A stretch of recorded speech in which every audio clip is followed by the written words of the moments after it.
From helping with hurricane damage out of state to dealing with recent power outages, it certainly has been a busy stretch for Maine's two major power companies. And of course, we all know winter is approaching. Our Sam Rogers has a closer look at how the utility companies are working to build resiliency for whatever comes our way. Strong wind events are a trend Central Maine Power and Versant Power are seeing more and more frequently. In fact, 125,000 CMP customers lost power over the weekend due to strong winds, and the company held back crews from assisting with Hurricane Milton because of the damage at home. Now the two companies are working to make the grid more modern and automated to reduce long outage times this winter and during the fall while the leaves are still on the trees.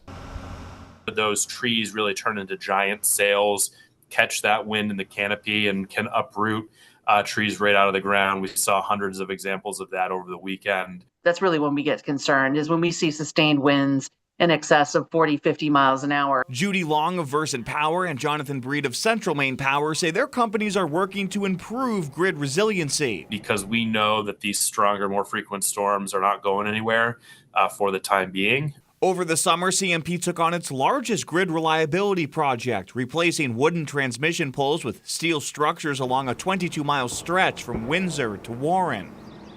A new substation in Biddeford will also help minimize power outages in that growing area, Breed says. And CMP is working to make its systems more automated and will continue to do so with $30 million in federal funding. With more automation on the grid, we can remotely sometimes restore power outages in under 5 minutes. Versant is also modernizing infrastructure in its coverage area. Long says the company is putting in taller, stronger utility poles, adding fault detectors to increase restoration times, and covering power lines.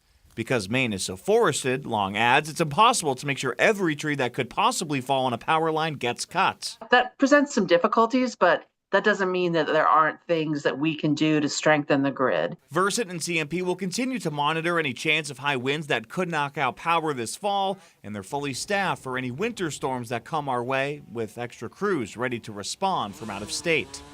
There's a mentality and a practice in utilities that we all help each other when times are toughest. Now, when we do experience major storms, Judy Long wants to encourage Mainers to make a plan if your family loses power or has to deal with flooding and wind damage. Sam Rogers, News Center, Maine.